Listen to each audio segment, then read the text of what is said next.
Aloha all! It's Wednesday, and that means it's Tuesday.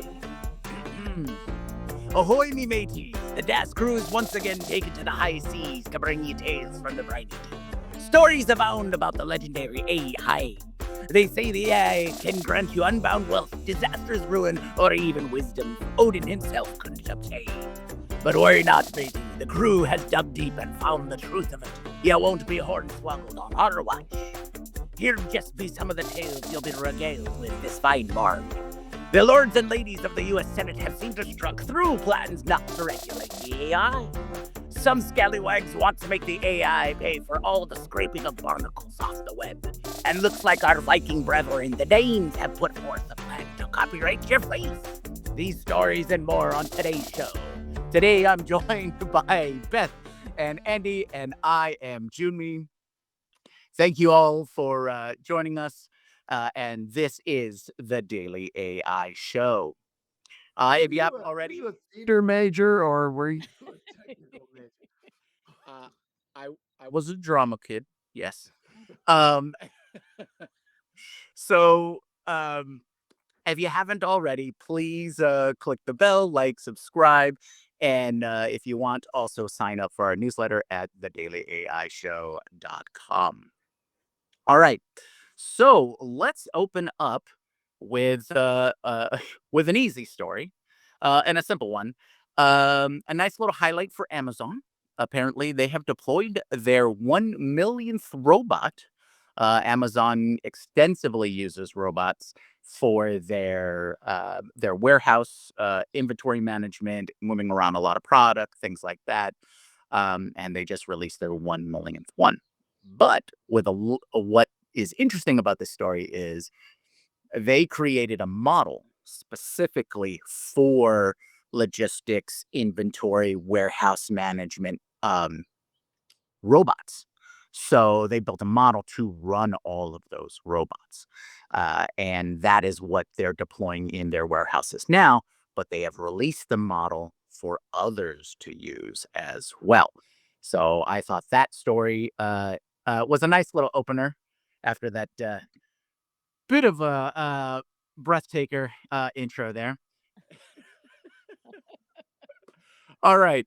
Andy, what is your burning passion story this morning?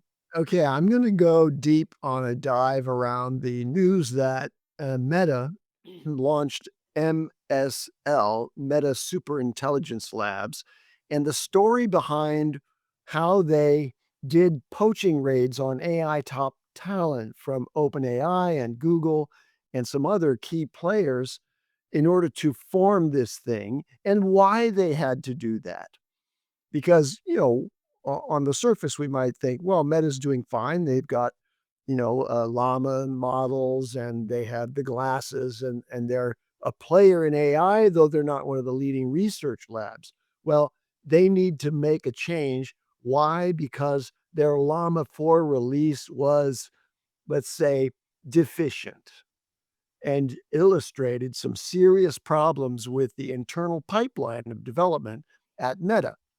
So first, excuse me, the top line is that MSL, Meta Superintelligence Labs, is now a thing.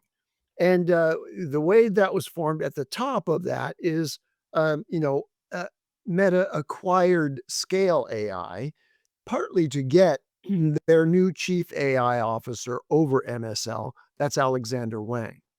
But he's also joined by Nat Friedman and Daniel Gross. These two guys are major players, and some commentators have said, why would these guys be underneath this young guy, Alexander Wang? Because these guys are grandfathers by comparison in the world of AI. So, Nat Friedman was formerly the CEO of Microsoft GitHub.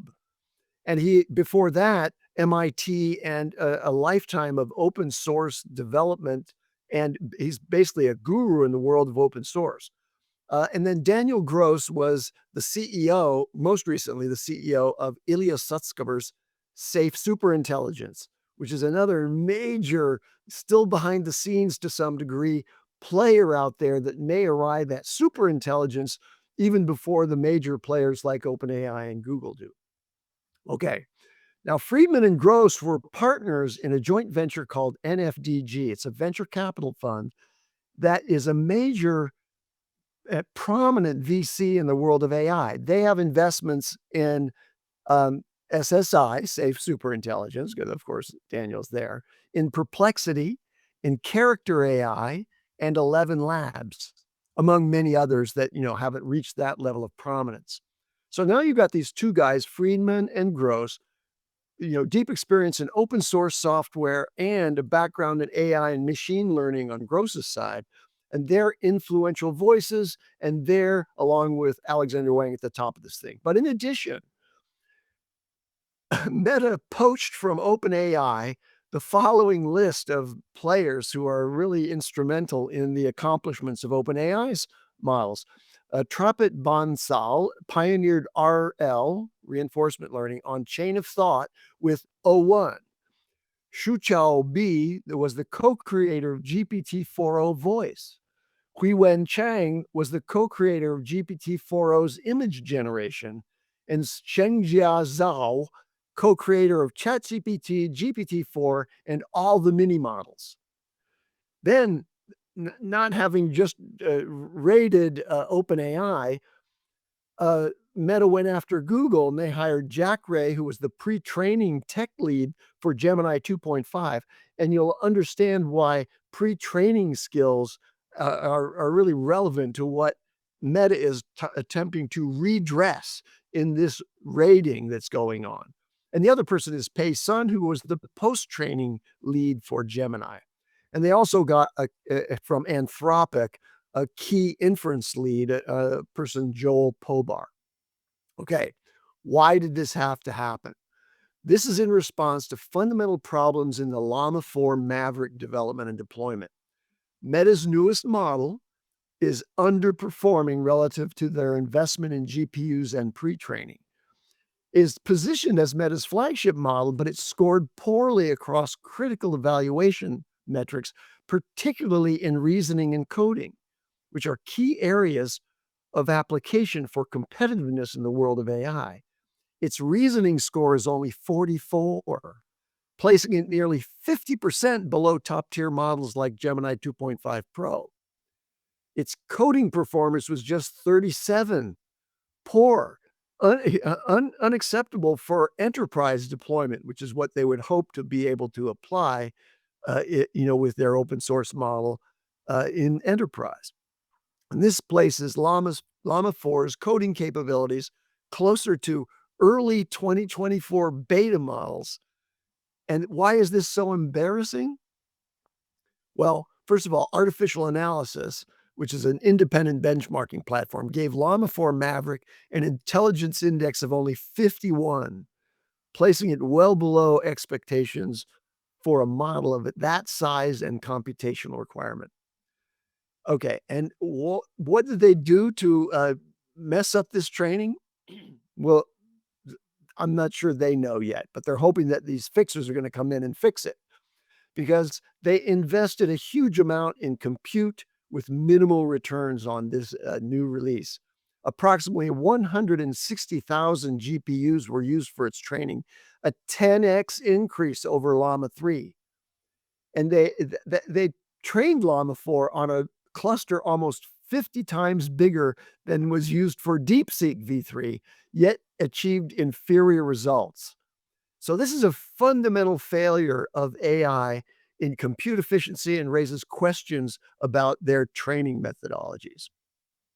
There's also there's some buzz around the fact that there was a Reddit post from an anonymous employee who resigned, requested their name be removed from LLaMA 4's technical documentation, and alleged that leadership proposed blending test sets from various benchmarks in the post-training process.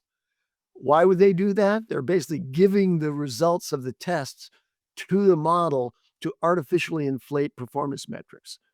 And the post also mentioned that Meta's VP of AI, that's Joelle Pineau, announced her resignation in April after 8 years with the company in the midst of all of these failures within.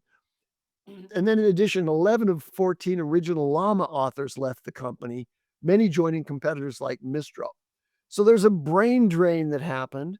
There's an embarrassing release that illustrated to the world of evaluators out there that Meta's training pipeline was ineffective despite the huge investment in GPUs and effort.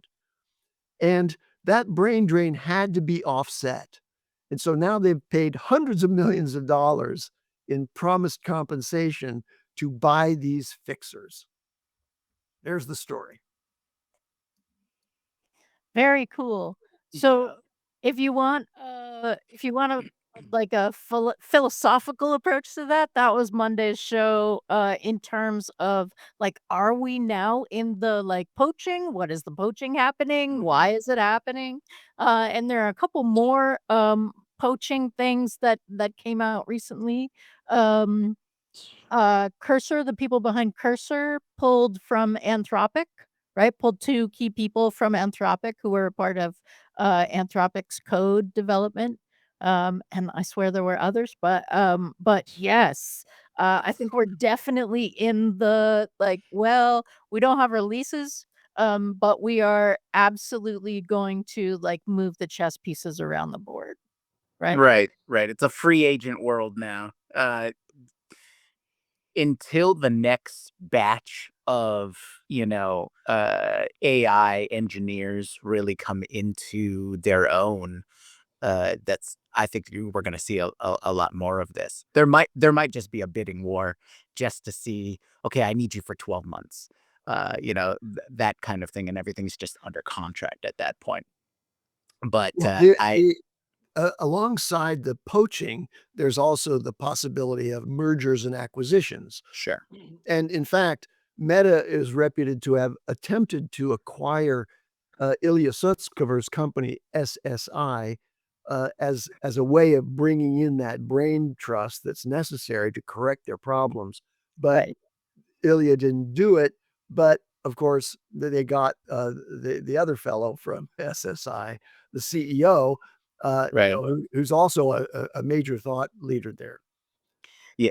Now, the one thing I wanted to point out before we move on is that this also highlights that you can't just throw more compute at model development and it equals better model. Each stage of development does require a fine-tooth comb and a fine eye to make sure that all of those results compound once you do the compute. But they seem to have just thrown a bunch of compute at it and hadn't done the foundational work for their foundational AI, and they didn't get good results. And now we're gonna find out, if, you can throw compute and a bunch of money at people who did projects in a variety of other places, in a variety of other departments, and see if that generates Right. your great model. And like, the jury's out on that. I'm not saying it won't. To a certain extent, that might have been xAI's Grok, play as well, right? Mhm. Put people in a room with a crap ton of compute and let's see. Yeah. Yeah.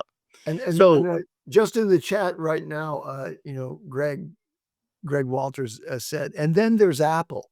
And so there's actually a weave off of this whole question of how does a company that's behind and not really making the marks, how does it get back on track and catch up?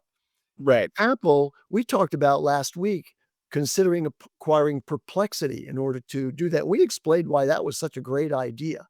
Well, now this week, the news is that um, Apple is recalibrating its strategy, shifting from internal development or acquisition to selective services integration. And the company is reportedly in advanced discussions to license large language models from OpenAI and Anthropic to power an upgraded Siri. Yep. Right, right, right, and they're even talking about, them both OpenAI and Anthropic um, to develop a version that will run on Right. their data centers, their hardware and stuff like that.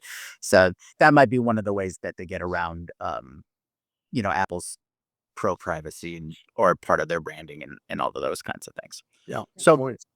so Beth, what is your story of burning passion? Okay, so I have a variety of burning passions. Let's go with so the weave from Apple bringing that in-house. I'm gonna say the Department of Defense has brought stuff in-house too. We've talked about that. And that's US government. Now we go to US Senate. Catch my weave here. They voted 99-1 to strip the 10-year moratorium on state level AI regulations from the ominous budget bill. The ominous budget bill did pass the Senate, but the version that passed the Senate, while in my opinion horrific, it does not include the state level AI regulation moratorium.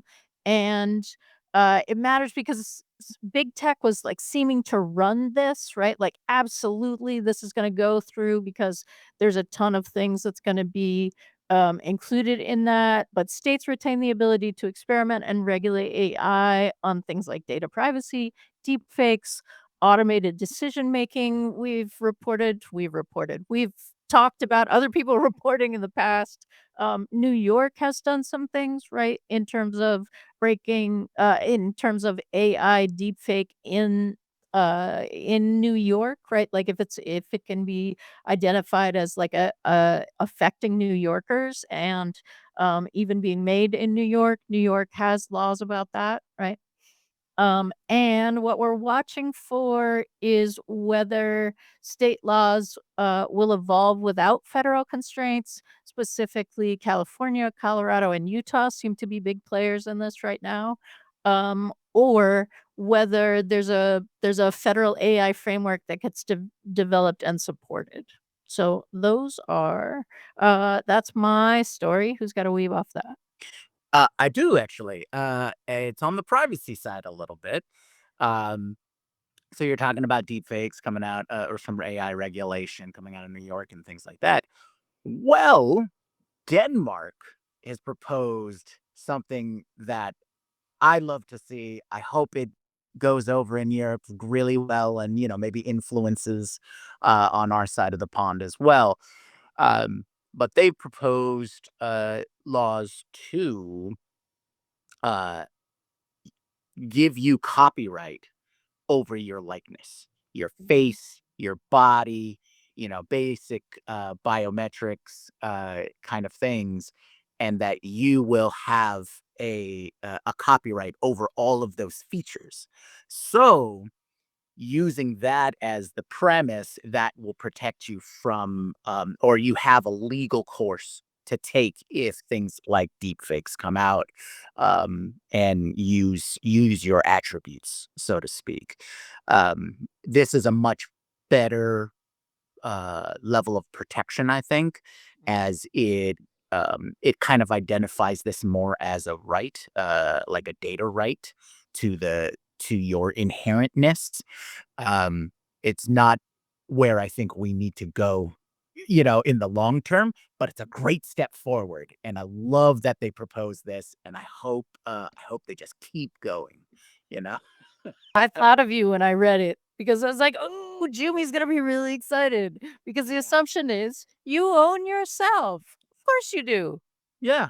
And now let's put it on paper so so you don't have to prove it. It just is.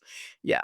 So yeah, so I'm really excited about this story. I'm gonna want to follow it and see hopefully it spreads like wildfire. Nice. All right. And then on a slight weed, because we're talking about privacy, apparently a few days ago, Facebook started rolling out Meta AI requests to everybody saying, "Oh, can we look at all of your photos in your camera roll? No, not even the ones that you're sharing, just the ones that are in your camera roll." And a lot of people were weirded out by this because when you look at their terms and agreement, it's we can kind of just scrape this for whatever we want. Don't worry, we won't show them, but yeah, but you'll give us access. And that access terms are like timelines and stuff like that are a little gray. So people not sure. It's like, oh, if I give you one-time access, does that mean because it says periodically or timely or these kinds of words? So yeah, when I read the story, I was taken aback a little bit. It's like, oh, that's pretty blatant data scraping of all of your personal photos and images and things like that. So keep an eye out, everyone. We're going to see more and more of this with various slick TOS language. Right. I have a weave with respect to scraping. 'Kay. All right. One of the big issues that has surfaced is the massive disruption of pay paywall-based subscription and/or, Mm. information access, all the lawsuits against the AI training companies that have scraped the web and used actually pirated resources in some cases and have acquired copyrighted data and/or publications and put them in. Well, then you add to that the discussions that we've had about agents and the eventual role of agents that basically disintermediates any of the people who are trying to protect their data because the agent you can just go out there and collect that data and bring it back to you so you don't even need Google anymore. Google, won't, be working with their advertising model anymore because no longer is the search engine and the index the interface that can collect rents in effect and pay the provider of the information. Well, there's a big company called Cloudflare, which is a CDN or a content delivery network. And if you're a user of Cloudflare, that gives you a big advantage as a publisher of information, content, data, etc., because it basically that distribution network has servers all around the world and it can place your data from your website. It basically takes that data and puts it on servers that are closer to the people making the queries. That reduces latency and it provides a high level of reliability and also control and privacy. So Cloudflare is used by many. I think it was said that about a third of the websites on the web use Cloudflare for all of these reasons. Well, now they're launching pay per crawl. And what this means is the agents are going to have a wallet because it's a system that will charge any AI as an agent or a bot for any content scraping.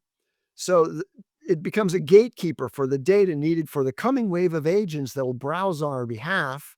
And what it does is it tags your site. If you're a user of Cloudflare, it tags your site with a paywall. And LLM bots coming by to get information have to pay per request or get blocked. And so news outlets and stock photo libraries are already using it as the sort of the pilot wave of that. And it gives you leverage over your data for all these hungry agents and models out there. And you can either set a rate card, say, yeah, you can get my data, but you have to pay this amount, or you can block access entirely. Yeah. I find it very interesting. The I'm trying to game theory out what the long-term effects would be. But the biggest hurdle I see in implementation, because right now they say it requires it, it requires both sides to be in uh it working with Cloudflare's new program. So the AI companies have to join as well as the site hosters. So we'll see. Cloudflare, like you said, Andy, Cloudflare has a huge share of sites and things like that. So they may have the juice to really push it through.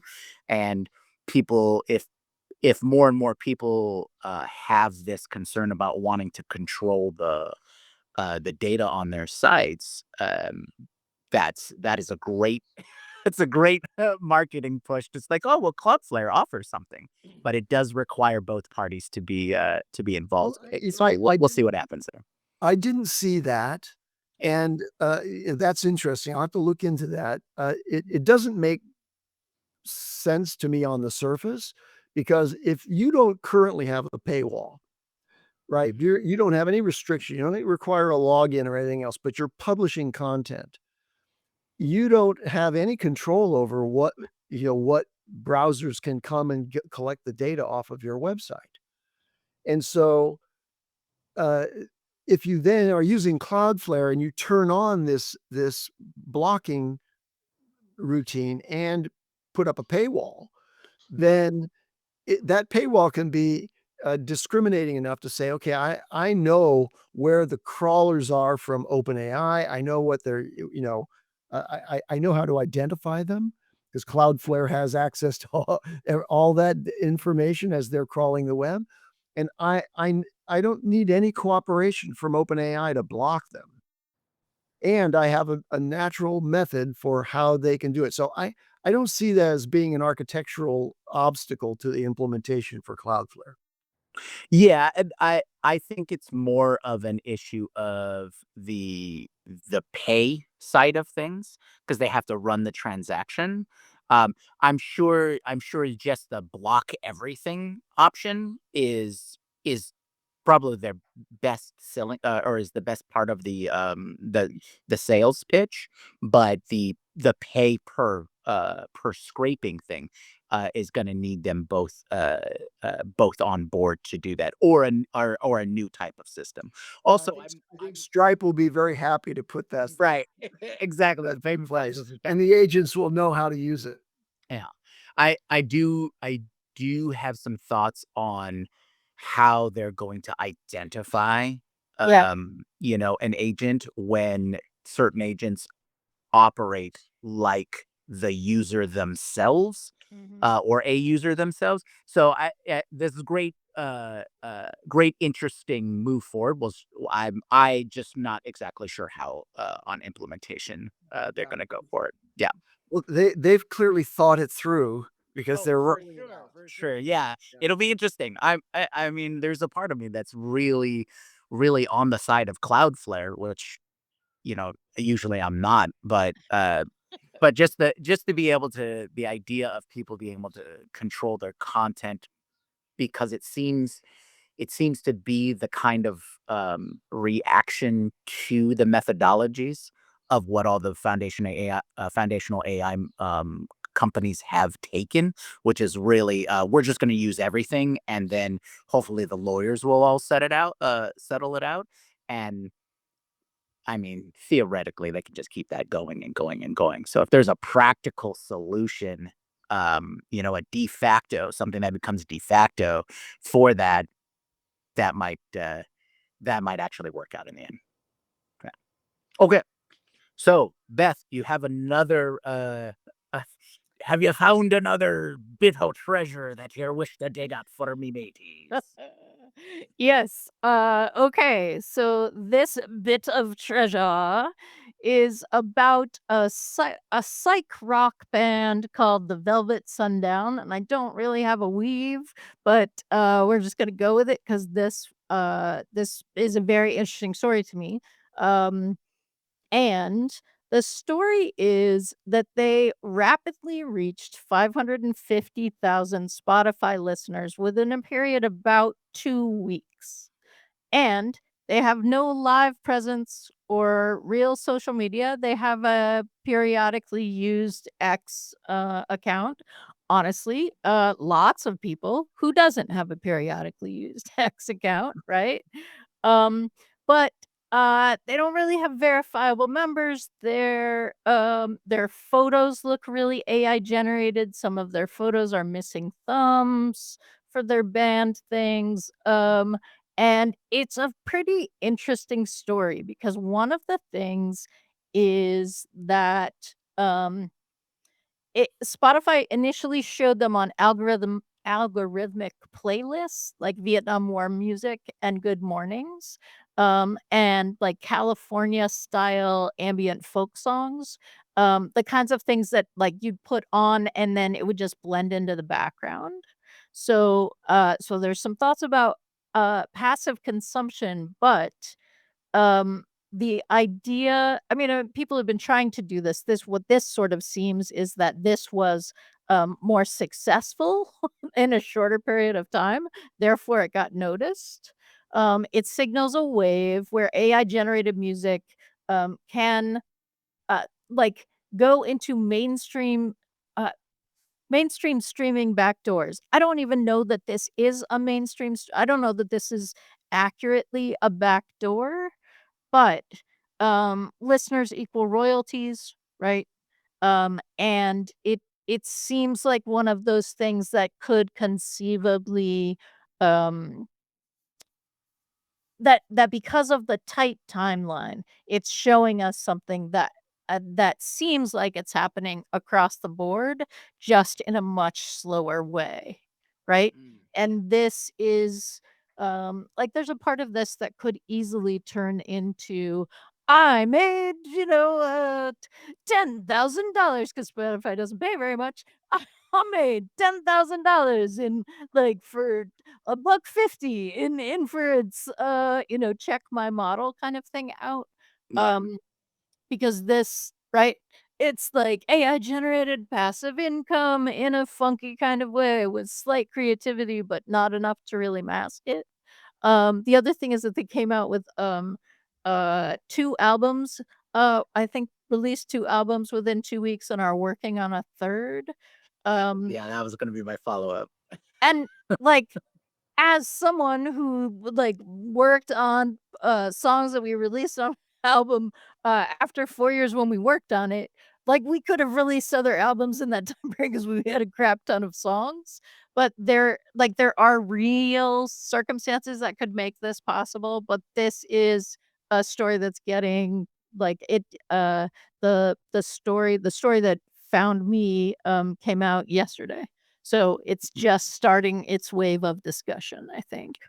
Right. Yeah, I mean, there's a lot of questions that kind of or paths that kinda lead off of what made this a success, or what kind of metrics we're measuring this as a success, because, we know there has been the growing wave of what's apparently being called AI slop, you know, just quickly generated, just put out there as much as possible, right? It's all about volume.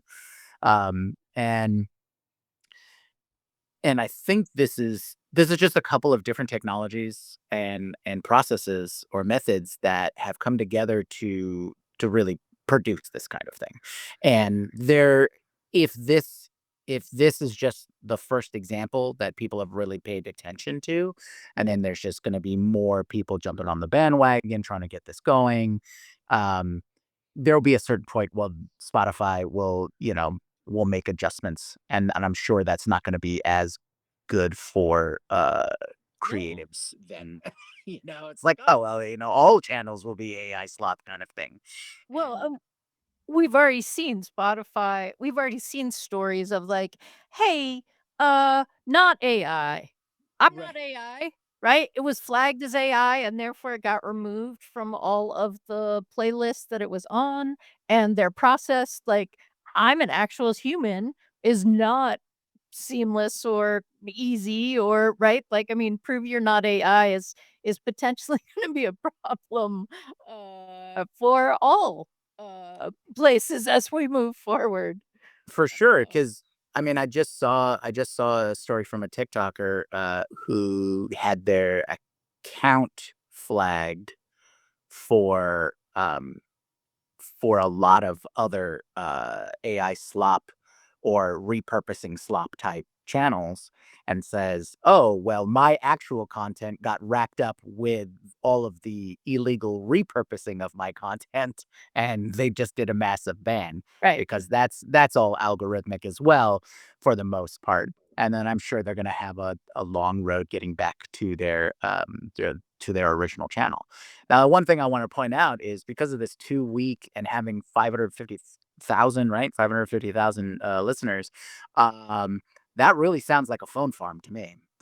Um, Mm. those have existed for a while, and if you've got the overhead, that can get you that initial push. And we've seen from some general things about these platform, their platform algorithms is if you get the right kind of momentum in very early after you publish, the algorithm will take it and then start pushing it out there. So yeah. 2 weeks, 500,000, users and, generating 2 albums coming out of nowhere. Yeah, it it sounds like it's indicative of what will be rolling out. Right. Yeah. All right. Andy, do you have another story? Yeah, I have another one. So OpenAI. Mhm. OpenAI is addressing the enterprise market. And when I say enterprise, I mean big enterprise, because they have a new consulting arm that is charging enterprises a minimum of $10 million for an engagement in which they will customize AI models and they will do application development inside the corporation to achieve a AI transformation of the enterprise. Um, so that's news that came from the information. So it's not actually a released program, but the information has access to sort of behind the scenes information. Um, and that puts OpenAI in competition with companies like Palantir and Accenture, who Mhm. offer this kind of large enterprise digital slash AI transformation service. And to do this, OpenAI hired about a dozen what they call forward deployed engineers. So these are people who will actually come into the enterprise. They'll be working within the enterprise, but they're using all of OpenAI's capabilities. And they hired many of those people from Palantir, and that will help guide the customers through their design, model customization, and app development on site. But again, they have to put up at least $10 million for access to those OpenAI researchers back in the home offices of OpenAI and through the forward deployed engineers that will be on site to do the implementation. And OpenAI expects that that will be a revenue stream for them that will be hundreds and hundreds of millions of dollars in the coming years. Nice. Beth, do you have another story you wanna talk about? I have a small one about Cursor. I have another music story, Mhm. and then I have one to go after you as well. Okay, so, SongScription launch what is being talked about in the headlines as Shazam for sheet music, but it's Mm. actually cooler than that. Hmm. It is Whisper for sheet music. It is right? It's transcription. It's and if you have ever tried to take your music knowledge and be able to hear something and then put it down and make sheet music out of it, that is a specialized skill. And often what's happening in that is you're just trying to find out what they did in a certain section so that you can learn to play it or any of those things. Like, you're not actually wanting the sheet music is a conduit. S this is very exciting. It's SongScription, and what I think is really interesting about it is that it it has the potential to be very helpful for students or people who are wanting to understand, like, very specific, like, chord cadence or a particular run or any of those kinds of things, and I think for this, for my interest, it doesn't even have to be completely accurate, right? Like, in the same way that a transcription model can get, like, 99%, it's fine, I can understand what it didn't get correct. Mhm. Um, and this could even help, like, okay, this kind of like check your work. Okay, I transcribed this. This is what I think I'm hearing. What are you hearing? And right now, for me, I have not found the conversational AI to have that conversation, because that would then be the next thing for me. Like, hey, I'm hearing this chord cadence. Right? Am I right? Like, I want what are you hearing, AI? And AI is giving me, A, it's not listening to the chord cadence, and B, it's giving me the response that it thinks I want, because it's the most probable response based on those things, which is not necessarily the accurate response. But this starts to get exciting for me. So That I have a couple of questions on that. So just clarify that what it does is it takes an audio music stream or any audio recording and translates it into the notation, the musical Right. notation that we consider to be sheet music. Yep. So it's a visual display of the sequence of notes or Yes. the collection of chords, and it might be able to identify chords and the chord progression on the sheet, as you often see. You'll see the chord and with a little, Right. finger thing for a guitar player. Yep. Um, And okay. it Now, says can it's it isolate one of the instruments? It does not say that it can isolate one of the instruments, but there's Which would be actually a very important, new. right? I mean, if I wanna learn my part to a song, let's say I'm a hacky bass player. I wanna know what the bass is doing in this section, Uh-huh. and it's being overwhelmed by horns and guitars and everything else. I can't really easily extract that from the audio. Um, but, an AI could. An AI could isolate that particular, uh waveform and Yeah. shape from the bass guitar and say, "This is what the bass is doing, and here's the sheet music for it." Right. There are AIs that will split out by instrument. It is not this, but you could conceivably do that and then take it to this. So that's When audio to audio. It'll actually isolate Yeah. an instrument. But okay, got it. And Do you have a name for one of those? those are becoming better. I did not pull that for this, but yes, it was in the same are the give me AI developments for music. So I will I will pop that in the Slack after the show. I'll go back and find that. Gwen also had a really interesting idea. Could she make up a song, hum it, and it'll create sheet music? And I think so, because you could give it a YouTube link, right? And it yeah. will create. And when I say sheet music, it's like piano, right? So it's less like I could learn the bass part, Andy, and more like I'm very old, so you used to go to Spencer's and, buy the unauthorized book that told you how to play these things so that it sounded kind of like that song, but not entirely, like, not each part, but it sort of, pulled that all together into a piano part, so that, I think, is more what this is, but it's very exciting. Yeah, yeah, yeah. I'm already thinking of ideas how to combo some of the things, especially like what you were saying, Andy. If we can get the stems and we can then do the notation, and it can identify each of those things. And of course, this is the worst it'll ever be. So, I mean, 3 months, 6 months, 12 months, we could get full sheet mode music. Now, does it do the reverse? Or is this just the audio to text sort of thing?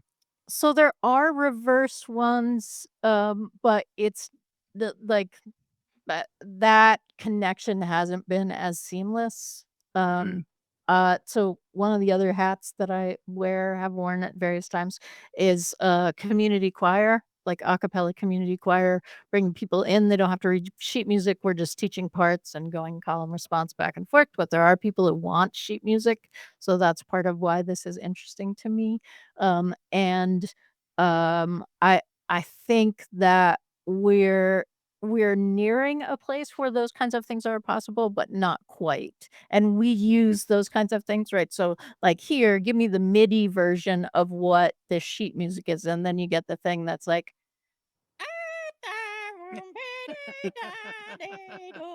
right? And it's like, okay, nope, that's not gonna be helpful. I can do that, right? Like, I just did it.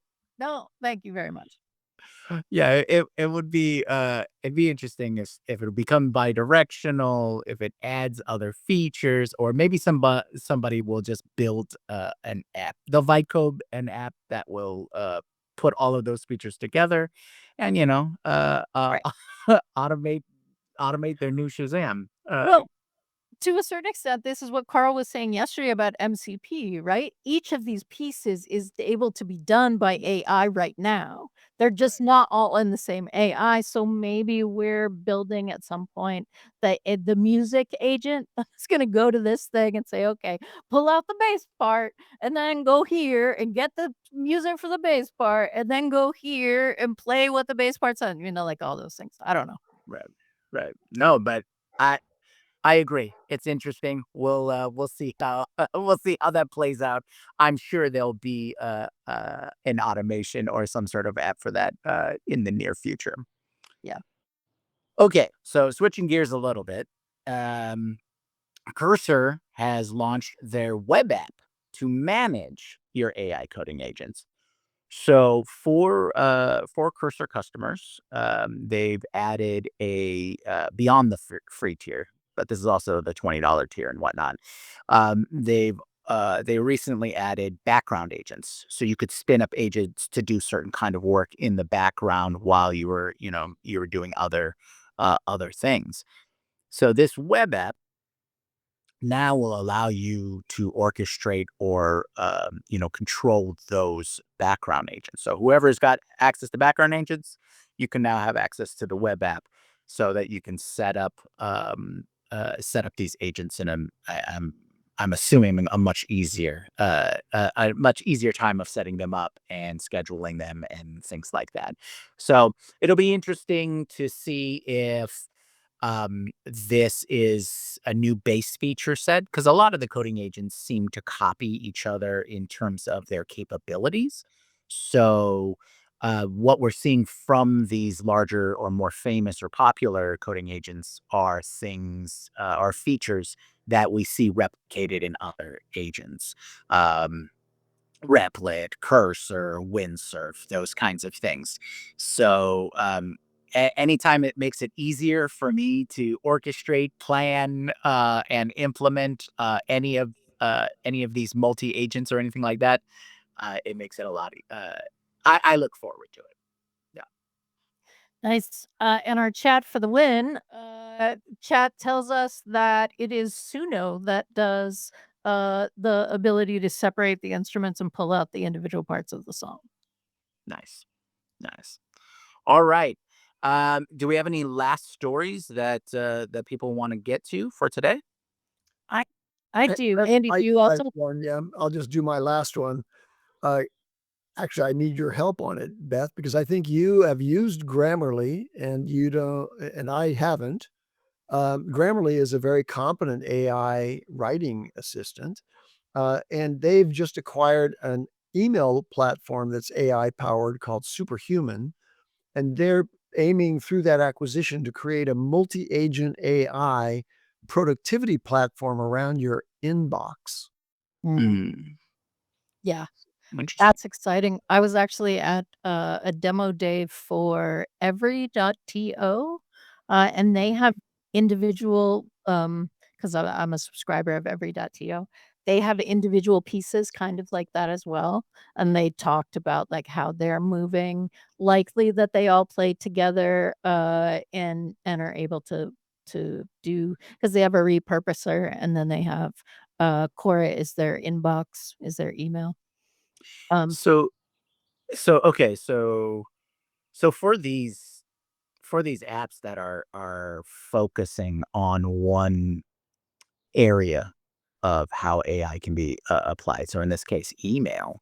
Um, I'm assuming their goal is just to provide a much better experience than what a foundational model can be plugged into, right? Is Google's Gemini, if you're using Gmail and you have Gemini and it's getting better and better, how long do you think Grammarly and those groups can stay, in front of it, uh, without going, well, if I got to pay $20 for Grammarly, or I have all of the features that I want from a Gemini, what's that pool, or how long do you think they'll have that pool? I think this is sort of Pepsi Coke, right? I think Oh, people okay. get and it's probably more Pepsi Coke RC. Like I don't know. We've come to the end of my cola knowledge, right? Like there are many, many other cola flavors, I am sure. But I think people get comfortable with something, and particularly with writing, with feedback on your writing.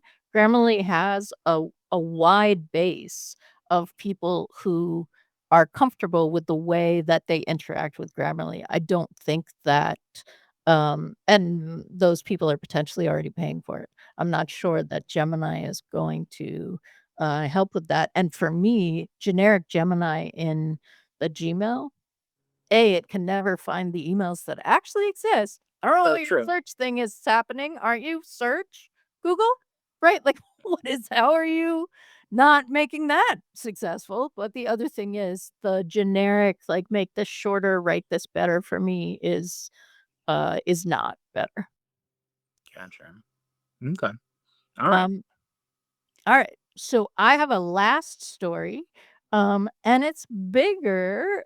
So I'm just gonna reference it and we may actually do a little bit of a show on it. But you know that we are huge fans of Sakana. Sakana AI is a Japanese company, and they have unveiled basically something called ABMCTS, Adaptive Branching Monte Carlo Tree Search.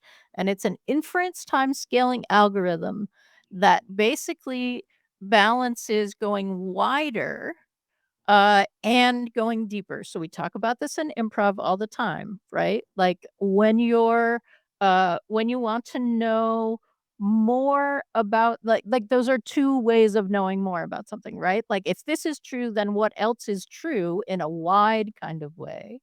And if this is true, what does that mean? What does that mean that has happened before? What does that mean in terms of influences? Those kinds of things. That's in improv what we call going deeper.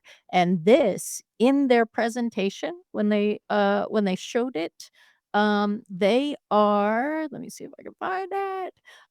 They're talking about it in relation to evolutionary model merge, which is another thing that we talked about many times on the show. That came out in March 2024. So that was taking 3 models and putting them together, right? So they took Mistral 7B, Shisa 7B, and Wizard Math 7B, engaged in the evolutionary model merge, and it came out with another model, Evo LLM 7B. Mhm. Okay. This is test time scaling and ensemble. O4 Mini, Gemini 2.5, DeepSeek R1, all coming together and then generating out basically the series, the inference test time scaling and collective intelligence, right? So now again in the evolutionary model merge, you have the task, you go to that model and it gives you an output. This is you have the task, you go to this ABMCTS, and it does it like engages all 3 models and then comes out with the output. So, it's like mixing to create better models from existing ones. Um, and sorry, the evolutionary model merge was a technique for mixing to create better models from existing ones. Now what they're doing is mixing to use frontier models. And so what we've talked about in terms of this is um having like a agent foreman or foreperson, right, who's going to engage this. This is another approach. This is their like this is how this is going to happen kind of approach. And just because the Daily AI show is incredibly big fans of Sakana, I sort of feel like when they put out something that says, "Hey, we did something really cool," I'm yep, right? Like that's all I need to know. I'd like to know more now. Yep. You've already had a great track record. So, And how can we do it ourselves? Right. we would like to see if we can experiment and produce our own combinations. And this is another great thing about Sakana. So it is a paper. There is an algorithmic implementation at on GitHub, right? They've released that. And the code is also released on GitHub, right? Yeah.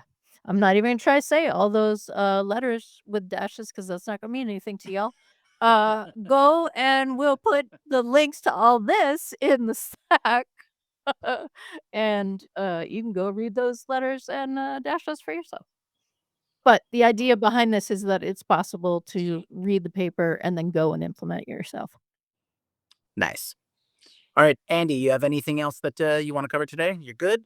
Okay, so I'm going to close up with two short stories. One is Google is now releasing all of the main features, or the really exciting features from a lot of the Google Labs, in particularly like Notebook LM, into a version for their education package.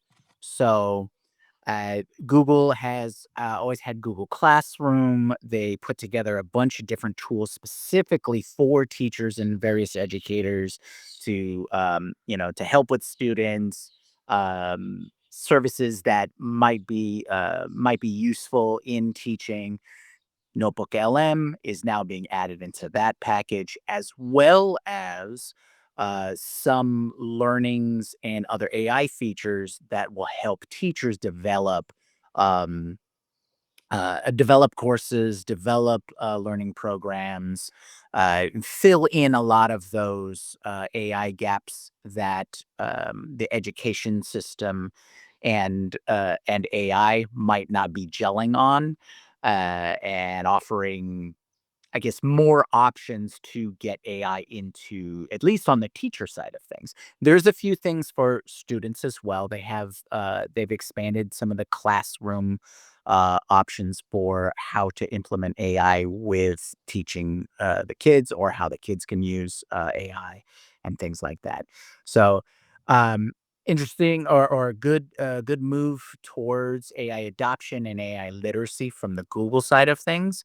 Um, I know in the ed tech market, there's always just been big waves of whatever new, you know, um, new ed tech feature has come out. A lot of it was a few years ago was getting remote classrooms going. Other is more content. I worked on a project that provided a lot of educational or and entertainment content for access by teachers to help teach. There you go, and our ideal customer profile right there. Want to know more about edutech, so maybe we'll see more AI used in the classroom from those institutions that are using Google Classroom. Now, I wanted to end today on one last story. AI in science, science, science. And so, in AI and science news today, we have quantum computers just beat classical ones exponentially and unconditionally. So, from the folks of University of Southern California, they have developed a method to increase, or I should say decrease. We talked about a story, I think, last week, where some researchers had created a way to reduce the amount of noise which could cause errors. And errors seem to be like the number one thing in quantum computing that they're trying to get rid of, so that they can, replicate their output, and or their productivity and things like that. But apparently, what these University of Southern California team did is they implemented four main steps. The first three um, were all pretty straightforward, logical improvements to existing methods to improve the quantum computing output or performance, right? And um, and those are things like finely tuning the hardware, off and you know the algorithms that are built for it to run the software or run the computer, those kinds of things. But with their last method, they're able to breach that unconditional parameter. And that apparently seems to be that was the really tough thing, tough nut to crack for quantum computing versus classical computing, right? In certain conditions, quantum computing would easily outperform classical computing, right? But not unconditionally. So with their methods that they're able to implement, they can now uh, no matter the condition, outperform classical ones, classical computing. Now, this does get into the really nitty gritty of quantum computing, and this is, of course, cutting edge. When it when we're talking about the kind of science that's involved in into this development, and we won't see this as practical users anytime soon, and by that, 2 or 3 years.